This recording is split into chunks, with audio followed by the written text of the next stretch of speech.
linnas. Saya turunkan Quran bukan untuk sekedar dibaca, tapi di dalamnya ada semua solusi-solusi terkait dengan seluruh problematika yang dihadapi oleh manusia dalam kehidupan. Allah tidak mengatakan hudal lil mu'minin, hudal linnas, untuk semua manusia. Di setiap persoalan manusia itu solusinya ada di Quran. Dari mulai sebelum lahir sampai wafat ada, Pak. Saya baca cepat ya, nggak usah ditulis, saya baca cepat. Misal, dalam kandungan sebelum lahir, bagaimana kandungan itu dalam saat mengandung bisa terasa nyaman, tenang, dan doa apa ya khususnya saat akan menjelang kelahiran, saat akan didoakan itu bayi yang terlahir jadi soleh. Quran surah ke-7 ayat 189. Begitu lahiran, bagaimana bermohon kepada Allah, bagaimana caranya supaya nanti bisa memberikan ASI dengan maksimal, ASInya mengalir lancar, dan dibagi tugas antara suami istri yang baru punya anak itu. Maka muncul Quran surah kedua ayat 233. Disampaikan sampai bilangan durasi sempurna memberikan ASI selama 2 tahun itu. Lalu di tahap pendidikan dini, 2 tahun sampai menjelang balik, apa yang diberikan pertama kali pendidikannya supaya dia dekat dengan Allah, taat pada orang tua, akhlak yang mulia, senang ibadah. Pindah Quran surah 31 ayat 13 sampai dengan ayat 19. Lalu dia mulai belajar bagaimana cara belajar yang baik supaya cepat paham. Buka Quran surah 9 ayat 122. Bagaimana saat belajar ilmunya meluas, imannya meningkat. Buka Quran surah 58 ayat yang ke-11. Setelah itu naik level, pindah tempat. Kalau pindah tempat berarti pindah pergaulan, ketemu dengan teman-teman yang berbeda, kadang-kadang sukunya beda-beda. Maka walaupun beda-beda teman, jangan terpengaruh dengan mereka. Turun tuntunan supaya tetap berbuat baik, tidak terpengaruh oleh lingkungan. Quran surah ke-49 ayat ke-13. Mulai bertemu dengan pasangan, muncul ketertarikan. Ingat kata Allah, jangan tertukar pasangan. Pasangan itu setiapnya sudah diatur. Hewan jantan ketemu dengan betina, ya, kalau itu tumbuhan putik dengan benang sari, maka kalau dia manusia, laki-laki dengan perempuan. Quran surah 49 ayat 13, pasangannya Quran surah 51 ayat ke-49. Setelah itu apa yang dilakukan? Yang dilakukan kemudian saling berkenalan, lalu jangan tunggu lama-lama. Kalau berani, lamar. Quran surah ke-4 ayat ke-4. Lalu masuk ke jenjang pernikahan, Quran surah 30 ayat ke-21. Lalu setelah menikah itu, bagi tugasnya, ketahui tugasnya, jangan tertukar. Jangan sampai suami mengerjakan tugas istri, atau istri mengerjakan tugas suami. Yang tidak tepat jalannya, di situ sering muncul persoalan di rumah tangga. Quran surah ke-4 ayat 34. Lalu kemudian setelah membagi tugas, pahami tugas pria dari mencari nafkah. Rumuskan bagaimana cari mencari nafkah yang standar. Quran surah kedua ayat 168. Kalau pengen mudah baru bergerak, rezeki datang. Quran surah kedua ayat 172. Yang lebih mudah lagi, belum bergerak, rezekinya sudah menanti. Quran surah ke-7 ayat ke-96. Tapi Anda jangan lupa, kata Allah, dalam pekerjaan itu kadang-kadang ada persaingan. Yang persaingan ini kadang-kadang tidak sehat. Ada yang ingin mencelakakan Anda, ada yang ingin menyingkirkan, menyungkurkan. Ada amalan yang kalau Anda kerjakan, Anda nggak akan diganggu. Quran surah ke-17 ayat ke-79 sampai 81. Puncaknya Quran surah ke-21 ayat ke-86 sampai dengan 87-nya. Bahkan teruskan ke-88-nya. Kemudian teman-teman sekalian, istri di rumah kadang merawat anak tidak mudah, kadang berkata kadang sulit. Buka Quran surah ke-17 ayat 23 sampai dengan ayat 27-nya. Sampai Anda berhasil dalam pekerjaan, naik statusnya, tingkat kedudukan naik, rumah mulai berkembang luas, harta mulai bertambah, syukuri supaya berkah hartanya. Quran surah ke-14 ayat ke-7 cara bersyukurnya. Kalau ada masalah, sabar. Jangan cuman sabar, pelajari jenis masalahnya untuk diberikan solusi.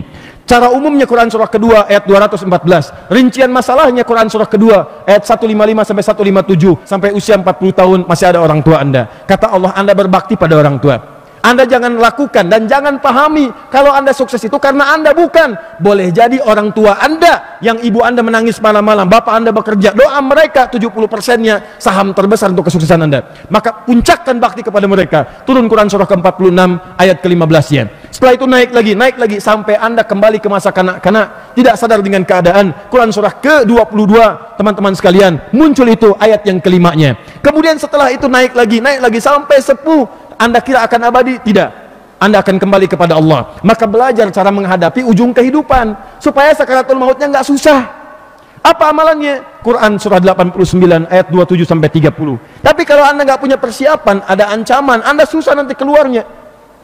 Takut Anda dan dahsyat. Kata malaikat, pukulin, akhriju anfusakum. Dipukul depannya, pukul belakangnya. Kenapa nggak keluar? Takut ya pulang. Pukulin. Quran surah ke-8 ayat ke-50. Setelah itu pindah kemana? Kan Anda tidak lama di dunia, Anda pulang. Anda akan meninggal. wafat. Semua kita akan pulang dan kita nggak bisa milih. Pak Dudung bisa duluan, saya bisa belakangan, bisa. Atau ditukar, saya belakangan, beliau duluan, bisa. Atau memang bisa saya duluan membawa jenazah antum, bisa saja, bisa. Makanya siap-siap pindah, pelajari setelah meninggal di dunia, akan pindah, meninggalkan dunia artinya pindah dunia ke alam kubur, pelajari kehidupan alam kubur, bawa persiapan bekal sehingga ketika pindah sudah punya bekal. Ini Anda punya lampu banyak, terang suasana, masuk ke kubur, lampu Anda itu apa? Maka cari amalan. Kalau pengen nikmat, cari amalan Quran surah kedua 153 sampai 154. Detilnya Quran surah ketiga ayat 169 sampai 172. Kalau Anda tidak siap-siap malam pertama di alam kubur, maka rasakan Quran surah ke-40 ayat 45 sampai 46. Ditampakkan neraka pagi dan petang. Dari situ pergi kemana? Muncul kiamat, turun Quran surah ke-75 dari ayat 1 sampai akhirnya. Setelah itu ada hisab, sampai ditempatkan ada yang ke surga tanpa hisab, Quran surah kedua ayat 25. Ada yang surganya selevel dengan Nabi, Quran surah keempat ayat 69. Ada yang surganya di taman surga, Quran surah ke-51 ayat 15 sampai dengan 23. Ada yang surganya seluas langit dan bumi, Quran surah ketiga ayat ke-133 134. Ada yang surganya untuk ahli Quran, dihiasi, diberikan jubah, perhiasan, mahkota, Quran surah ke-35 ayat ke-32 sampai dengan 33. Ada yang ahli Quran bawa keluarganya seperti seorang pangeran, bapaknya digandeng, ibunya digandeng, suami istri, anak cucu keturunan, disambut di surga oleh semua malaikat, masuk semua pintu surga. Quran surah ke-13 ayat 23 sampai 24 amalannya. Ada juga yang masuk neraka tanpa hisab. Ada orang taunya masuk surga tanpa hisab, masuk neraka tanpa hisab. Quran surah 18 ayat 99 sampai dengan 101. Baca tuh. Makanya tiap Jumat kita baca itu. Al-Kahf. Baca. Ada yang nerakanya neraka paling ringan, seringan-ringannya neraka. Masuknya langsung hancur, dimunculkan hidup lagi, hancur lagi, hidup lagi, hancur lagi. Sekali masuk sehari sama dengan 1000 tahun. 1 detiknya 48 hari. Quran surah keempat ayat 56. Neraka paling dahsyat, neraka jahanam. Jangan sampai jadi pelakunya. Kenali ciri-cirinya. Anda kerjakan, jahanam menanti. Apa neraka jahanam itu? Disiapkan untuk dua golongan saja. Satu orang munafik, yang kedua orang kafir. Quran surah keempat ayat 140, paling kiri sebelah bawah. Anda jadi munafik, neraka jahanam. Dosen munafik, neraka jahanam. Mahasiswa munafik, neraka jahanam. Pemimpin munafik, neraka jahanam. Ustadz munafik, neraka jahanam. Jahannam. Innallaha jami'ul munafiqina wal kafirina fi jahannam jami'a. Allah akan mengumpulkan orang munafik dan orang-orang kafir di neraka jahanam semuanya. Hati-hati. Nah, yang mau saya katakan semuanya ada di Quran. Apa yang tidak ada? Mohon tentang kedudukan yang baik, ada ayatnya. Sakit minta sembuh, ada. Sakit biasa, Quran surah 26 ayat 80. Sakit parah, kata dokter nggak mungkin sembuh, ada ayatnya. Quran surah 21 ayat 83 sampai 84. Belum punya keturunan, minta, ada ayatnya. Quran surah ke-19 ayat 3 sampai dengan ayat 15. Amalan yang dikerjakan di Quran surah ketiga ayat 38 sampai 39. Ada semua. Apa yang tidak ada? Anda mau belajar jadi mahasiswa yang hebat, cepat hafal, sulit lupa, cepat paham, ada ayatnya. Quran surah 9 ayat 122 ada. Ini saya kasih rahasia ya, ini antara kita aja nih ya, jangan kasih tahu orang lain. Dulu orang dari segi ingatan dibagi 4, tapi kalau Anda jadi ahli Quran, Anda jadi yang kelima. 4 itu: 1, cepat ingat, lambat lupa. 2, cepat ingat, cepat lupa. 3, lambat ingat, lambat lupa. 4, ini agak susah nih, lambat ingat, cepat lupa. Saya kalau ceramah yang begini repot ya, udah diterangin 2 jam, paham? Belum. Saya tambah lagi 10 menit, paham? Paham. Begitu selesai nerangkan, keluar, lupa. Tapi kalau Anda jadi bagian yang kelima, jaminannya cepat ingat, sulit lupa.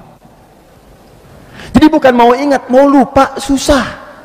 Bayangkan, mau lupa susah. Biasanya kan yang begitu yang punya utang. Ini enggak ahli ilmu, mau lupa susah. Ingat aja, ingat, luar biasa. Belum disampaikan sudah paham. Begitu disampaikan susah lupa. Muncul. Itu janji Allah. Apa amalannya? Buka Quran. Surah kedua di akhir ayat 282. Kerjakanlah teman-teman. Saya pernah mencoba itu dan Masya Allah sampai sekarang minimal terbukti. Apa yang diajarkan guru-guru saya itu agak susah lupanya tuh. Dari kitabnya, tempatnya, orangnya, di mananya dan sebagainya. Teman-teman cobalah, silahkan.